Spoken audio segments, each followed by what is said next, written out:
Hi, everybody. Jay Privman along with Marty McGee. We do the Derby Watch every week here at DRF.com. And Marty, it's been a crazy week on a lot of fronts, but the Derby marches on. We had a couple of races that impacted our Derby Watch top 20 last week. Let's start with the most significant of them, that being the Rebel at Oaklawn. 3 horses coming out of this race that are on our Derby Watch top 20. They were the 1, 2, 3 finishers in the race. And let's start with the victorious Nadal. What did you think of his performance?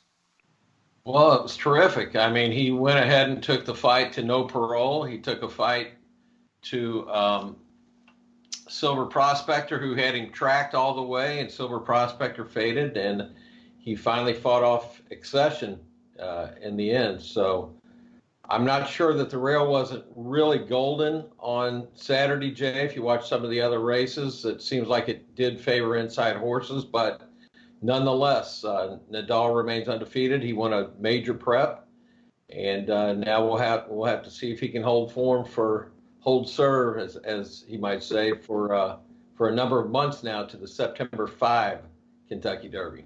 And we'll see how that impacts how horses are campaigned over the next few months. At the moment, Nadal's scheduled to return to Oaklawn for the Arkansas Derby. Originally, that race scheduled for April 11, but Oaklawn officials on Tuesday said that they might postpone it. A lot of moving parts when it comes to the Kentucky Derby. Let's get back, though, to recapping the performances that we saw in this race. As you mentioned, Accession ran on for second. I thought, Marty, his performance was pace-related. As you mentioned, Nadal, I thought, ran a remarkable race to have horses like No Parole and American Theorem hounding him early on and to still kick on and win. But this was an improved performance for Accession. Even with the race shape, it was his best race so far, and maybe he's the kind of horse who's going to continue to move forward. What do you think of him?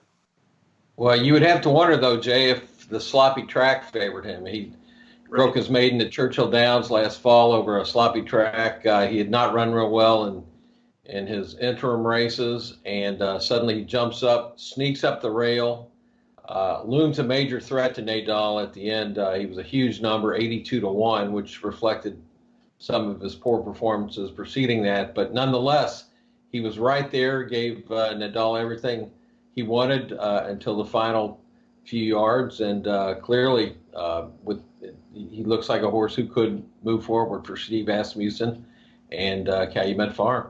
And Asmussen also trains Basin, who finished third. It was his first race in 6 months since he won the Hopeful, his first start around 2 turns. He was a well-beaten third.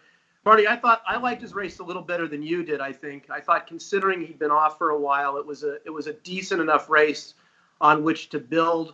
And now, obviously, with the delay for the Derby, he's going to have more time to get back in form. He's not going to have just 2 preps going into a possible Derby start. What overall, though, did you think of his race?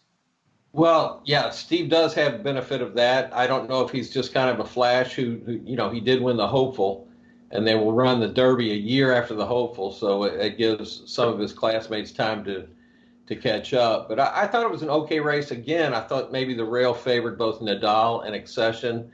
Basin looked like he was going to fade at about the 5/16 pole, but he did persevere. He was in a photo with 3 Technique for third. I thought it was okay.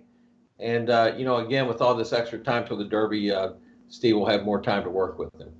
Nadal has moved now to the second choice on your line for the Kentucky Derby. The horse who has moved all the way up to the 4th choice is Charlatan. Like Nadal, he is trained by Bob Baffert. He made only his second start last week in an allowance race that they made go at Santa Anita. And Marty, I was a little skeptical of this horse being perhaps Justify 2.0, but this race to me was tremendous. I didn't know if he was going to be able to handle a 1.25 miles, and obviously he hasn't gone that far yet, but he showed no signs of slowing down in this race. And to me, it was a much, at least from my perspective, a much more encouraging race than even as good as his debut was. And I've got a lot of respect for this horse now. What do you think of him?